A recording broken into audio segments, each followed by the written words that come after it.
A small, light boat on the water against the power of nature sounds like fun, doesn't it? When you're in a kayak, it can be fun to fight against rapids or float on a calm lake. Never forget that strange things happen in the wild, and sometimes they just happen to find them. A few years ago, I rented a house that was only 2 blocks from a pretty big lake. I've always wanted to own a boat, so one day I went to a big box store on a whim and bought a cheap little blue kayak. I bought it on a whim, and I didn't even have room in my car to take it home. I had to call my parents and ask them to help me move it by bringing their van. Then, when I got home, I realized I couldn't get it to the water. After carrying my new kayak by hand a few times and almost hurting my back in the process, I finally paid for a set of boat wheels so I could roll it to the shore instead. My first few times out on the lake were a little scary. Even though I live in northern Illinois, far from any dangerous aquatic predators, I couldn't help but worry about what was under the dark water. I slowly made my way over. Could there be a huge creature down there? Maybe a big snapping turtle that had grown much bigger than it should have and was just waiting to hit the bottom of my boat and flip me over so it could eat my soft flesh. It didn't help that I would sometimes hear strange, loud thuds from under me, as if something big was just below me and gently pushing my kayak to see how strong it was. I thought these were logs floating just below the water's surface, but I never knew for sure.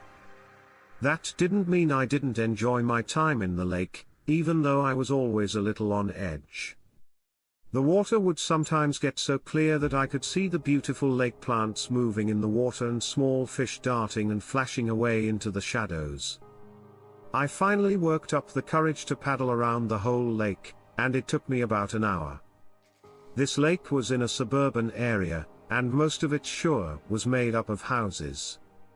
Every once in a while, there was a hill with trees on it that was too steep to build on. There was one country club with a big dock for members' boats and a small park in the middle with a bridge over a narrow channel that led to it. I looked into this channel, but it led straight to a drainage pipe that was too small for me to get through. The northern side of the lake, where the water got much shallower and almost turned into a swamp with tall, waving reeds, was the most interesting part of the shoreline. This part of the lake looked almost like a grassy field filled with green lily pads. I would sometimes run into turtles on logs as I pushed through the thick layer of floating plants, or I would startle large herons, who would croak at me and fly away into the sky. Here is where I found the canal's opening. It was an old canal that was built many years ago so that people who lived in the nearby homes could get to the lake. Its mouth was surrounded by rusty metal walls and was half blocked by low-hanging tree branches. But there was still a narrow way through. The first time I saw it, I hesitated to go in because I was afraid I would get stuck and because the dark green, almost black water looked strangely dangerous. When I finally got the courage to go in, it was easy to find the entrance. I was surprised by what I saw inside the canal, which went through an old neighborhood that had seen better days. Most of the houses on either side of it were in bad shape, with sagging roofs and backyards full of unknown grass, overgrown bushes, and old, rusty junk. Most of the dogs that used to live in these houses were dead, in bad shape, or half submerged in the water and covered in moss. A few houses still had docks that worked. An old, faded rowboat with an outboard motor was tied to one dock, and a new fishing rod was leaning against another. But these things were different. Most of the docks couldn't be fixed, and it was obvious that most of the people who still lived here didn't have the money or the desire to go boating. Low-hanging trees covered the canal, making it look like a dark green tunnel. The smell was terrible. It smelled like old lakeweed, rotting wood, mud, and maybe even something worse. There were no people around. Even though it was a beautiful summer afternoon, no one was in the yards. I put my kayak in the dark water and listened for any bumps. After 10 minutes of paddling and sharp turns, I reached the end of the canal, which was a concrete walled retention pond full of lily pads. I could hear a road and its cars from behind the overgrown bushes. I didn't want to go back the way I came, but I had to. As I slowly turned around and went back the way I came, I couldn't help but stare at the black water around me, and wonder what was hiding below it. I swore I wouldn't come back here again. But unfortunately I did. It was late summer, and the sky was the color of blood orange. The sound of these cicadas was so loud that it almost hurt my ears. I was covered in sweat and lake water from my paddle as I paddled home along the northern shore of the lake. I looked to my right and saw the dark mouth of the canal. For some reason, I really wanted to see it again, maybe to get over my fear of it. I paddled forward with courage as the sun went down and the air turned purple, making it hard to see what was going on around me. I knew I should go home quickly. I had never been in a boat in the dark before, and I didn't have a flashlight with me, but I kept paddling in the canal. There, it was much darker, like night had already come. The loud roar of cicadas was muted by the arch of trees, and the sound kept getting quieter and quieter, like I had gone into a big, dark building. Both the smell of rot and the silence were very strong. As I paddled further down the canal, being careful not to splash the water too loudly, I didn't hear any frogs or crickets. I suddenly stopped and let the kayak go ahead of me. I heard a screen door slam and boots clacking along the dock. The door creaked and slammed again, and a second pair of boots joined the first. I could hear voices, but I couldn't understand what they said. I could only tell that they were angry because they were whispering. I was listening so carefully that I forgot I was still moving forward. I put my paddle into the water and tried to stop without making any noise. I saw two men with their faces just barely lit up by the twin cherries of their lit cigarettes. Their faces showed that they were upset and angry. I thought about going back the way I came, but something told me to stop and stay where I was, as if telling these men where I was would be the worst thing I could do. I drifted under a low-hanging tree and grabbed one of its branches. I was surprised at how tight my hand had become. "Help me lift her," one of the men said. They both turned around and walked off the dock. I was about to turn around in my kayak and leave when the men came back almost right away, grunting and carrying a big white bag. The sack was stained red, and I knew what it was when I saw how big it was and how hard it was for the two men to lift it. It must have been a body. I gasped for air and tried to stop. The men didn't hear me after that. They were too busy carrying the body down the dock and lifting it into an old rowboat with an outboard motor. Even though my eyes were burning and hot, I didn't blink once as they turned on the engine and roared towards me. I went down the canal toward the lake, from which I had come. They went right by me and my kayak as we were under the overhanging tree. But to this day, they still haven't seen me. I'm not sure how they could have missed me. Now I had three options: I could paddle back the way I had come and risk running into those men, who were probably killers. Get out of my kayak and try to find my way home through the back streets of this neighborhood I didn't know, or take my kayak to the end of the canal and flag down a car on the road. I wasn't carrying my cell phone. So my only choice was to find someone who did, but who could I trust in this neighborhood? All I knew was that the murderers could own the house I might choose. I decided to try the road, but I didn't hurry because I wanted to tell the police what I'd seen. I didn't want anyone in the house to know that I was there. How could I know if those two men were the only ones who lived there? Trying to paddle past that house without making a sound or even breathing was probably the scariest thing I've ever done in my life. My eyes had gotten used to the darkness, and I could just barely make out the empty curtain windows of that house as I crept by on the Blackwater. The rest didn't stand out. I made it to the end of the canal without my heart bursting out of my chest. I managed to climb up the steep concrete wall of the retention pond, flag down a car, and get to a gas station, where I called the police. I was able to lead them back to the house in a police boat. I huddled against the side of the boat in fear as the officers shined spotlights on the house and gave the address to the patrol cars. I never heard the whole story, but I got pieces of it that night. Later, I found out that the house by the canal had been empty for at least 3 years and that the previous owners were not thought to be involved. The rowboat was found on the south side of the lake near a patch of trees. There was a small spot of blood on the deck, which was taken for testing. Divers went all over the lake and dragged it many times, but they never found a white bag with blood on it that had a body in it. I don't know if the police ever found out whose blood they found or if they really believed my story. I only know that a few days later, when I finally worked up the courage to go get my kayak from where I'd left it in the retention pond, no kayak was to be found. The thing that lives in Lake Ripley. I grew up in a small town in southern Wisconsin. There are many lakes nearby, and my story takes place on one of them. This lake used to be a popular summer getaway for wealthy Chicagoans. It's in a very rural area with mostly farms, but I'm getting off topic. About 100 years ago, the lake stopped being a summer getaway. Some witnesses say that they tell stories about a monster that is 75 feet long and looks like a snake. Now, not many people know that the lake was connected to another lake about a quarter-mile away by a tunnel.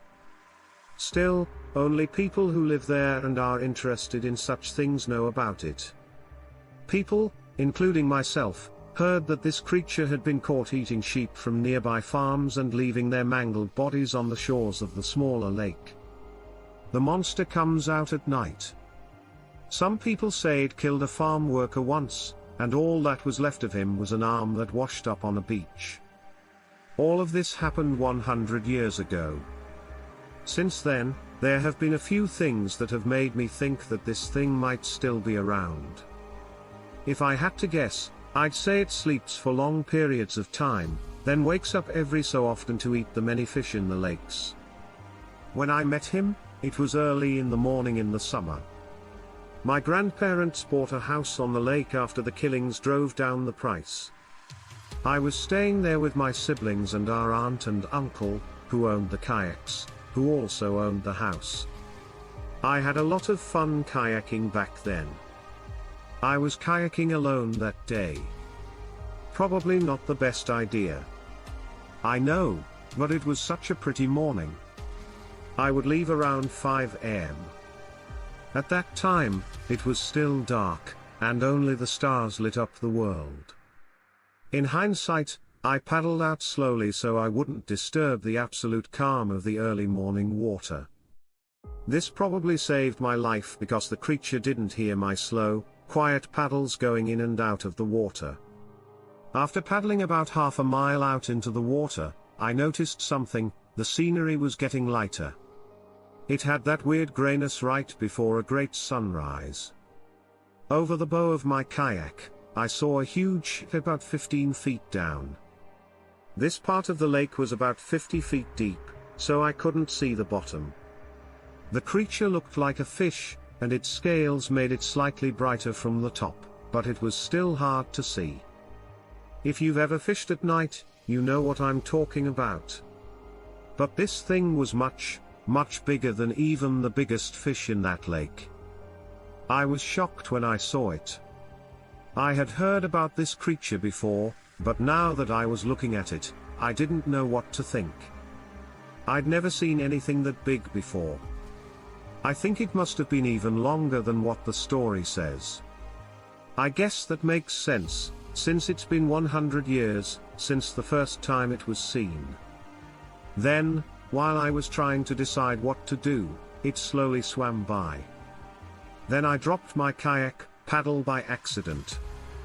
It made a loud clunk when it hit the plastic side of my boat, letting the creature know I was there.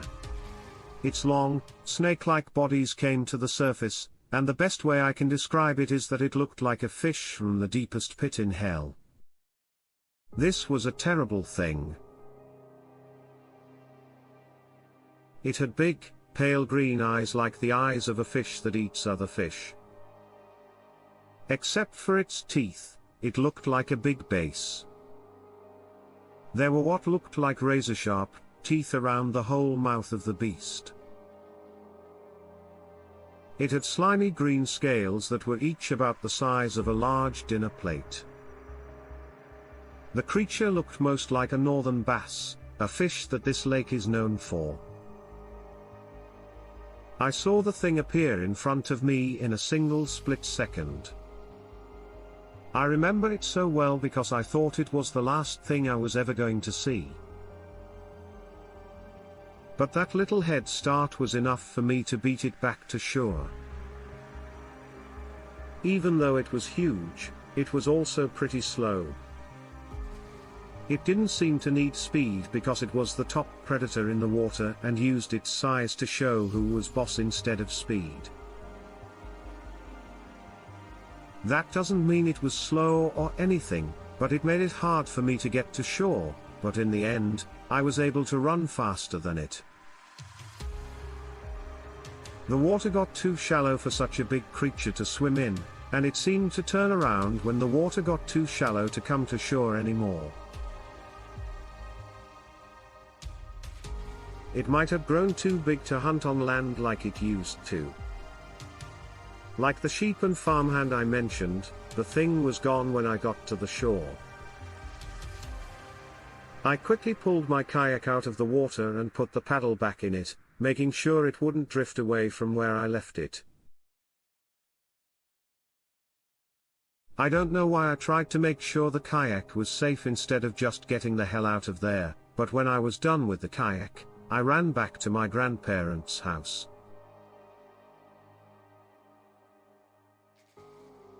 I went back to bed right away, but you can probably guess that I didn't get much sleep that night or for the next few weeks. I have never told anyone my story, except for some older people in town who told me about the monster in the first place. They agreed that it fit the description they had heard of the monster, the Lake Thunderbird Psycho from J. Grant. Since I was a child, I've always liked nature. When I was young, my family moved from city to city, but I always found the closest nature trail or overgrown abandoned property and went there as much as I could. At one time, my house in New Mexico was only a few blocks away from a very large mountain range. This made it even more sad when we moved to western Oklahoma, where almost all of the land is privately owned and there aren't many national parks. The Red Rock Canyon in Hinton was the closest hiking trail to my parents' house. It was almost 20 miles away, which is a bit far to walk when you don't have a driver's license and no one has time to drive you there. A few years later, I moved out on my own and now work as a forklift driver in Oklahoma City. I still want to be in the middle of nature, but all I see around me is asphalt and metro, with a few city parks here and there. Lake Thunderbird is the only thing that can save me. Anyone from Oklahoma could tell you that Lake Thunderbird is a big national park just south of Norman with lots of space for fishing, camping, hiking, mountain biking, and horseback riding. Even the tackle shops and landowners on the lake are shady and redneck. But my apartment in the city is about 50 miles from Lake Thunderbird. So, people don't go there very often. My last trip there was probably my last one. I'd eaten a big meal with him. fuel for the walk. I parked my car in the usual spot, grabbed my walking stick, and left my phone in the console. I did this almost every time I went hiking so I could be in the moment and get away from my phone. Do I now understand what a bad idea that was? I had taken the southernmost trail, which was very long and went around the park's southern edge to the east side. I had never been on this trail before, and I was in the mood to look around. The beginning of the hike was very peaceful. It was a winding path that went through thick brush and forest, over several creeks, and past several herds of deer that didn't seem to care about me until I was within 20 yards. But that peace didn't last long.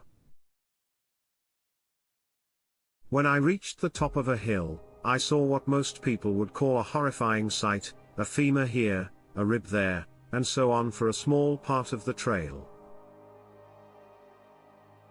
Given how big the bones were, there were a lot of them.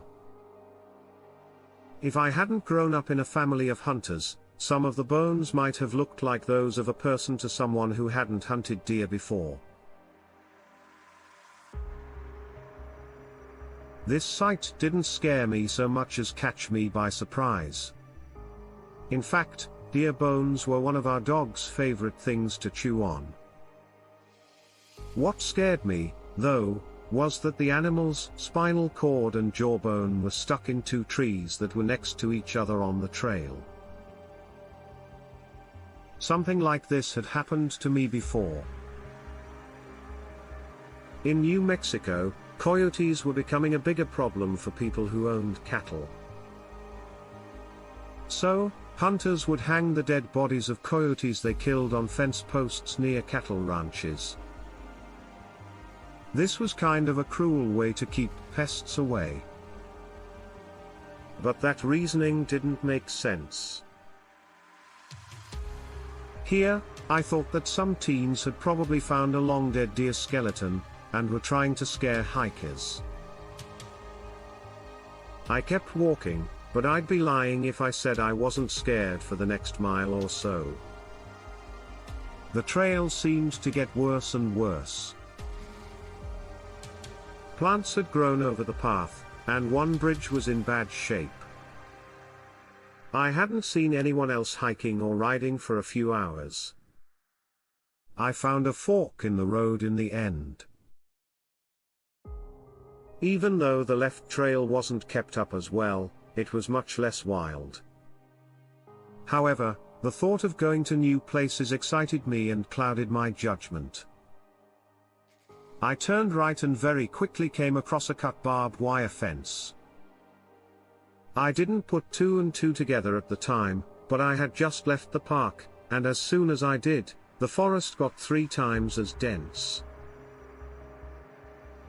The area, and the darkness seemed to be swallowed up by the canopy.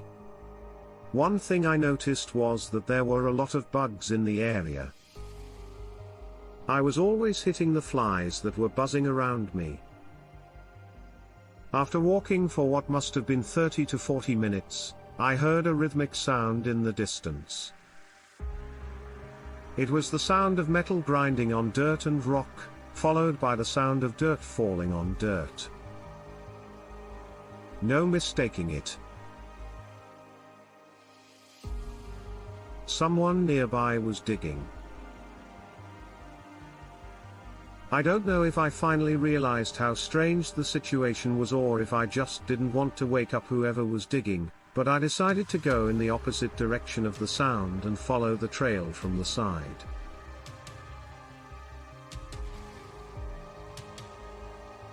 There wasn't much of a trail to follow anymore, and when I passed the direction of the sound from a long way away, I caught a quick glimpse of the digger to see how far away I was.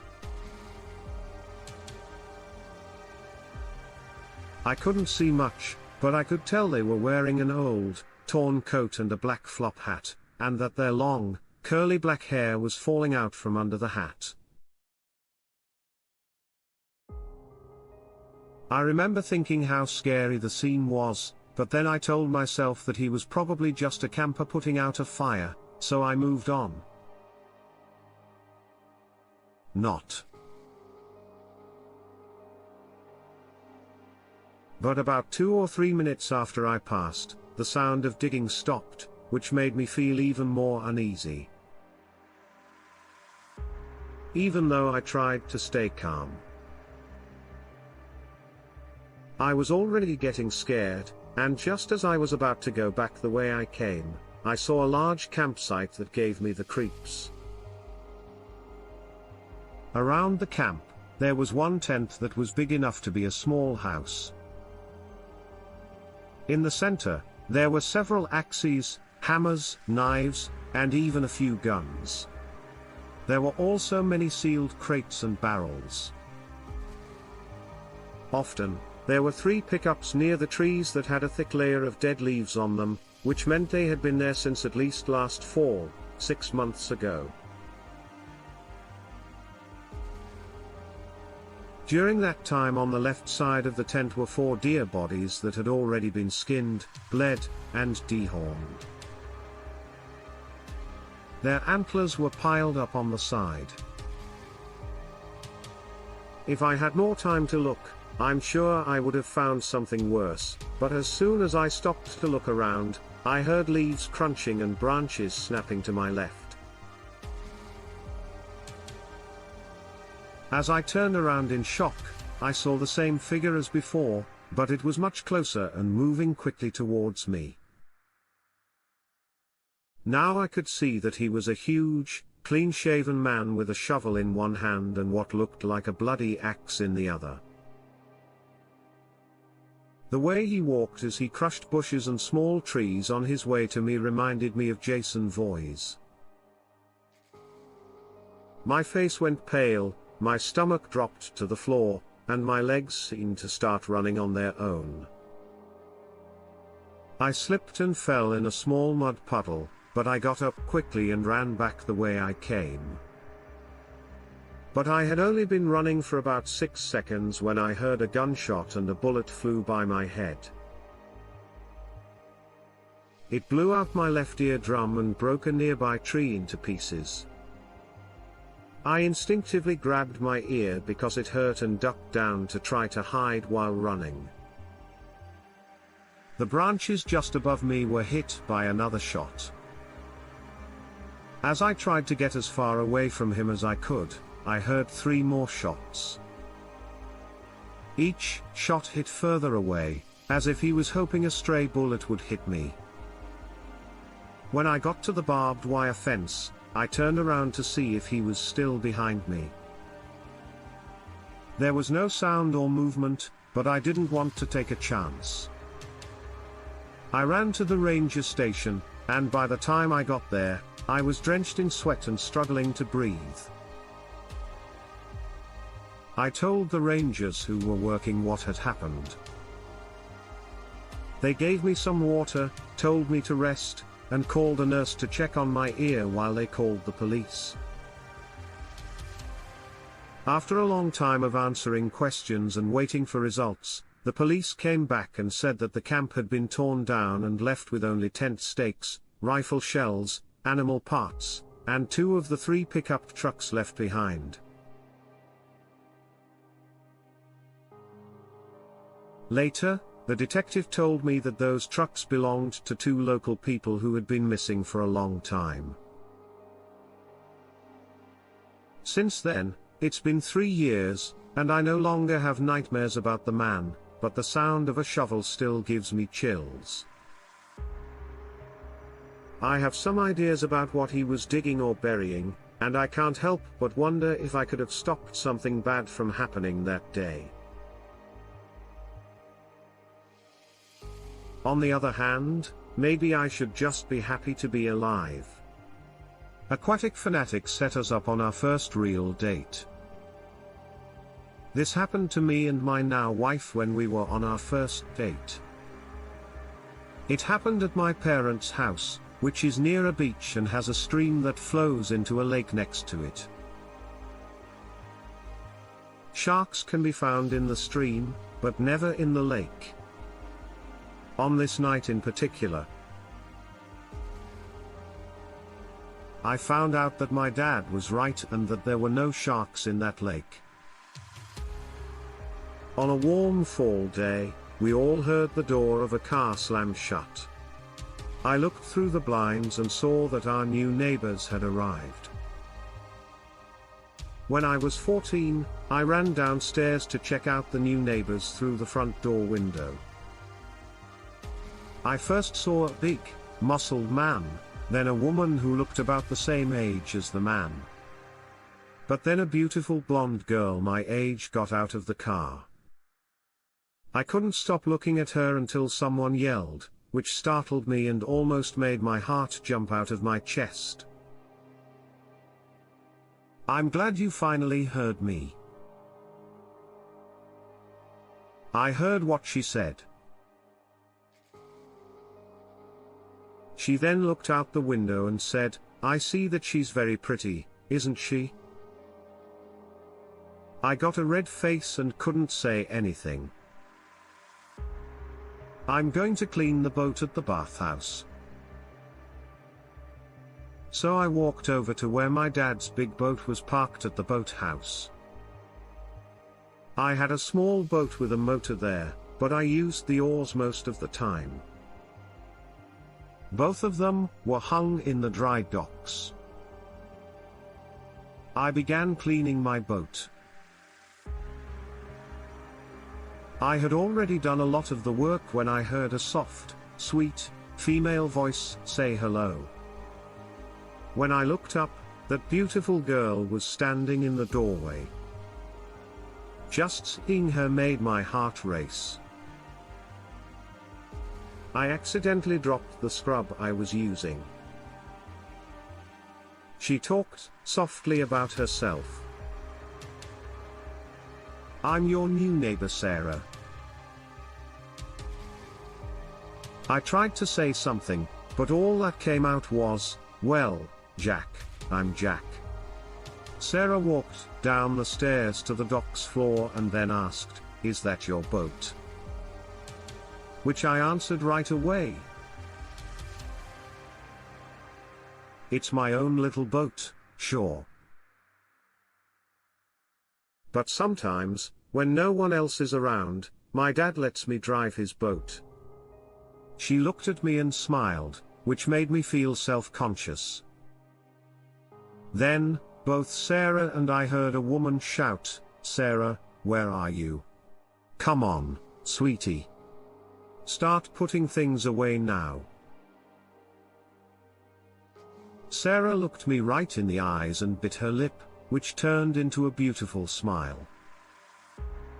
Then she said, "I have to go, Jack. I'll see you around." She then slowly walked out of the boathouse, and my heart rate finally slowed down. Sarah ended up in the same classes as me at the same school. So we began to feel more at ease when we were together. But it was clear to everyone from the start how I felt about her, and it only got stronger the more time we spent together. But we didn't go out on a date until a long time after that. It was a great summer day on a Friday. And our friends left me and Sarah alone during lunch break. But not without my childhood friend Walter whispering in my ear, "Ask her already, you don't." Sarah gave me a strange look and asked, "Did I do something wrong?" I told her no. "Don't be afraid. I'm sure that for now, they want to leave us alone." She put her head down. I could see that she was biting her bottom lip, though. Then she looked me in the eyes, and I knew she had something to say. But then I just said, "I'd like to go on a date with you."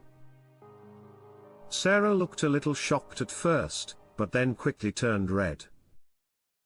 She just hung her head and said, "Of course, with a big smile. She then lifted her head and said, "But only if you take me out on your boat some night." We both grinned from ear to ear, and of course I said, "You got it," in a happy tone. Then Sarah kissed me on the cheek and ran back into school with a big smile on her face. For the rest of the day, we kept looking at each other in class. But when we were standing in front of my house after school, Sarah said, "So, our date is tomorrow night, right?" "Yeah, I can't wait." I said that. Sarah said, "Yeah, me too." Then we said our goodbyes for the day. After I shut the door, I told my parents right away, and I made sure that everything would be just right for our date. The following night. The next 24 hours or so went by quickly. The time for my date with Sarah had come. I was more nervous than I'd ever been before. But my mom kept telling me that everything would be fine. After a few minutes, there was a ring at the door. Sarah looked great as she walked through the door. She wore a red velvet dress, had her blonde hair up, and put on red lipstick. But when I looked at her feet, I saw that she had sneakers on. Still the same blue, red, and turquoise sneakers she wore all the time. Does the dress appeal to you? Sarah asked softly but with a lot of doubt in her voice, and all I could say was perfect. Sarah blushed. So go ahead, and have some fun. Okay. Was all my mom said, but my cool-headed dad only whispered in my ear, "You do know this is just a formality between you two, right?" Right. I gave him a gentle tap on the chest, which made my dad laugh a little. Sarah and I then went to the boathouse. We got off the boat and went into the stream for a while. Sarah and I fished as it got darker at night. But it did give us a gorgeous sunset.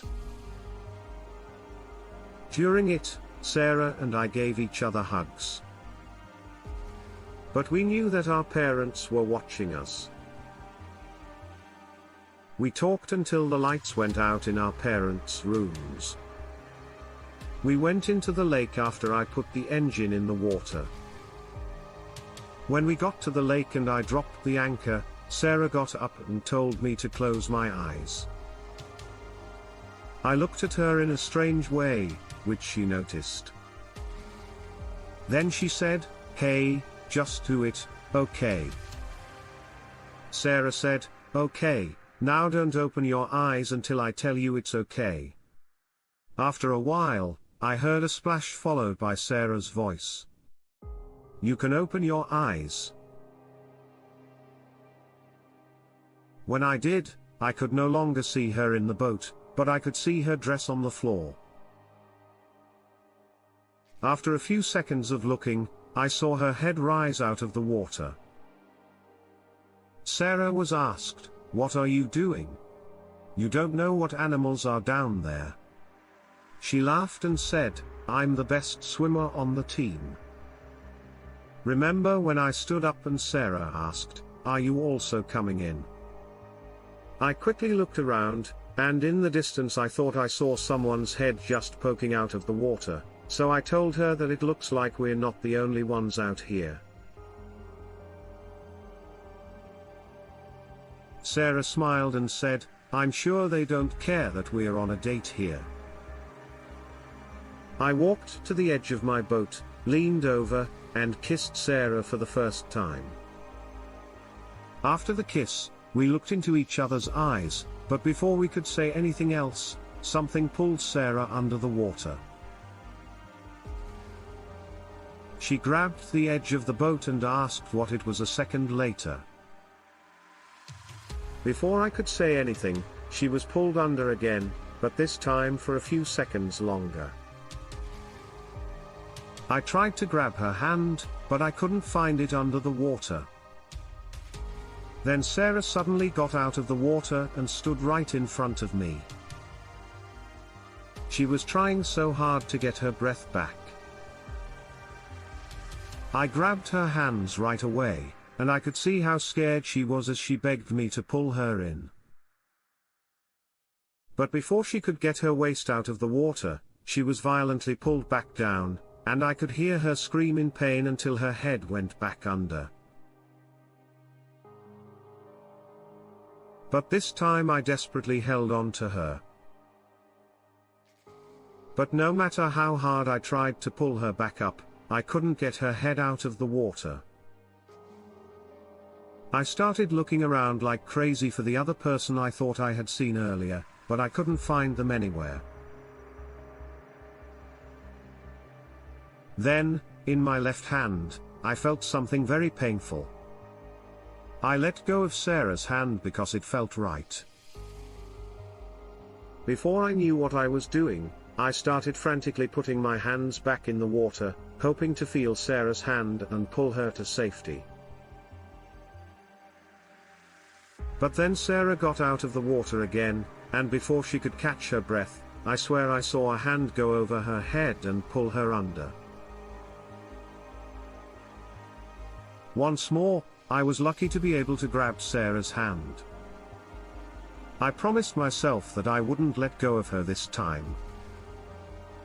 I had one of her arms, and I could feel her soft hand reaching for mine again. I couldn't pull her out of the water, though. Something was scratching my hands very hard. But I wasn't going to let go of her, no matter how much it hurt. This time, I could feel Sarah's arm muscles getting weaker. I pulled her out of the water with my last bit of strength. I pulled her over the edge of the boat and saw that she wasn't moving before. Even how to do CPR came back to me. Something in the water was making the boat move. Huge fins were hitting the boat with a lot of force. I put the engine in the water and went as fast as it could go. I got to the lake's edge, near where the streams start. I turned around and looked back at the water. I saw a head pop up from the water, and I'm sure I heard a sharp, female voice. I put the engine back in the water and went to the boathouse as soon as I heard that. As soon as I got there, I gave CPR to Sarah. Adrenaline and fear rushed through me, and I hoped she wasn't dead. I kept going until I saw that Sarah was moving again, and that she was spitting up water. Then I rolled her onto her side so the water could come out of her mouth. When she was able to move better, I saw that she had cuts and bruises all over her body, but I was just glad she was still alive. I took her dress, which she had just put on. She got up to walk, but it looked like she had just learned how to walk. So I stood up for her. She kissed me on the cheek and said thank you afterward. I just blurted out, "Well, I love you." Maybe it was just the moment.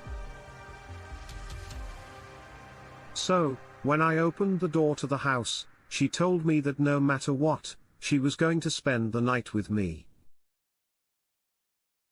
As we lay in my bed, she held on to me tightly. Eventually, we both fell asleep. I didn't sleep much. I was worried that she might run off again. When we all went downstairs in the morning, my parents saw her cuts and bruises right away. My mom asked what on earth had happened.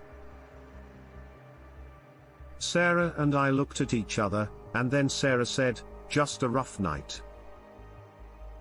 "How did you treat her?" My mom questioned me, but Sarah told her for the next 6 months or so that it wasn't me. Sarah had a hard time getting back into the water. She was almost kicked off the swim team. Still, she doesn't swim in open water, and I don't think she ever will. As a reminder of that night, I have a scar between my middle finger and index finger on my left hand. However, the two of us were fine. We were married and happy, but we were afraid of water. My encounter with the evil spirit at Lake Park Riley 1776. Brett might have told you a story about a demon at Lake Park. I live in the same small town, though. He is my cousin, and I am his. We've been friends since we were both little, even though he's a year older than me. We've always been fascinated by ghost hunting and looking for the supernatural. We like to camp in the deepest, darkest woods we can find and listen to and tell scary stories. After he told me what he had seen in the park, I was so excited that I told him we had to go check it out because there were strange noises and an uneasy feeling. We found nothing that seemed real. We've gone out there on and off for months, but since his experience, it hasn't really shown itself, and I've never seen it. I thought he was telling the truth, but I also thought that maybe they were all being a little bit over the top. I no longer think that what happened to me was a few days ago. As of March 14th, when I'm writing this, I had just turned 17 a few days earlier, and I was spending the night riding around with close friends. Tommy, who I had met before, and another friend named Jared were with me. At that point, we had been riding around for hours, and Tommy had asked us to stay away from the park for family reasons. But after some talking, he agreed, but he said he wouldn't look in that direction. Tommy was in the front seat, and Jared was in the back. We got into my blue Chevy and drove to the park. Jared was more skeptical than me and Tommy, so he didn't pay much attention to the music or the conversation we were having as we drove down that dark road. We soon saw the light poles through the trees, which made Tommy pull up his hood and look at his phone. As we slowly passed the park, I just smiled and rolled my eyes at him. I put my truck in park and rolled down my window. I stood there to see what would happen. We were there for about 5 minutes. No one else was paying attention but me. After a while, I started to put my truck back into drive, but when I looked again, I stopped. Behind a tall tree, they cast a shadow that was unusually tall. The light pole gave it a little bit of light. I looked at this thing for at least 30 seconds before I noticed it move. It looked like it was getting ready to move toward me. I hit the gas hard and yelled to hell with that. I drove as fast as I could to the lake, which was just over the hill. I sat down in the lake's parking lot and tried to catch my breath. Tommy sat in front of me and asked, you saw it, didn't you? Man, you've never seen that before. If you sat here, I wouldn't want to because we're too close to that park. He had a point. We were about 300 yards from the park, but getting back to town was hard. We had to go right by the park on the way back. I suppose you're right. I took a deep breath and told him I was going to drive by it. Tommy already had his head down, and Jared was wearing his AirPods and not paying attention to anything. As we went down that hill, I saw the park and my heart dropped. The figure was standing in the middle of the light. I could see it well now. It looked tall before, but now I could tell it was at least 8 feet tall. It had disturbingly long arms, but what scared me the most was that its deep, never-ending red eyes were staring right at me. I didn't hear anyone talk or scream. I just cursed and sped down that old road with all the holes. We didn't start to slow down until we got to a stop sign.